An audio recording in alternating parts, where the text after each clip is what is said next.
টাঙ্গাইলের মির্জাপুরে বংশাই ও লৌহজং নদীতে তীব্র ভাঙন দেখা দিয়েছে। এরই মধ্যে ফতেপুর বাজার সংলগ্ন পাকা রাস্তা বিলীন হওয়ায় মির্জাপুরের সঙ্গে বাসাইল উপজেলার সরাসরি যোগাযোগ বিচ্ছিন্ন হয়েছে। ভিটেমাটি হারিয়ে খোলা আকাশের নিচে মানবেতর জীবনযাপন করছে ফতেপুর পালপাড়া এলাকার শতাধিক পরিবার। এছাড়া ভাঙন হুমকিতে রয়েছে বহু স্থাপনা। ফতেপুর ইউনিয়নের 10 থেকে 12টি গ্রাম মির্জাপুরের মানচিত্র থেকে হারিয়ে যাচ্ছে বলে জানিয়েছেন এলাকাবাসী। আমাদের স্কুলটা একেবারে ক্ষতিগ্রস্ত অলরেডি হয়ে গেছে।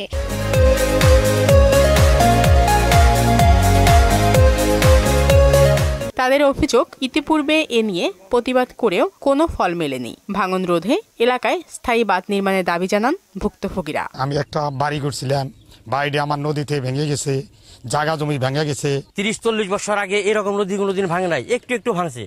সেটা এখন যেভাবে ভাঙতেছে, এখন একমাত্র এই ড্রেজারের কারণে আমাদের এই রাস্তাঘাট এইভাবে অতিরিক্ত মাটি উত্তোলনের কারণে এই বেশি বেশি ভাঙতেছে। বরাদ্দ পাওয়া সাপেক্ষে ক্ষতিগ্রস্তদের তালিকা করে সহায়তার আশ্বাস দিয়েছেন উপজেলা প্রকল্প বাস্তবায়ন কর্মকর্তা।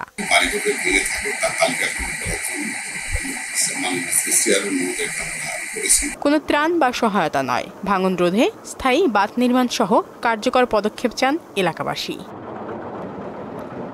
শারমিন স্বর্ণা, মোহনা সংবাদ।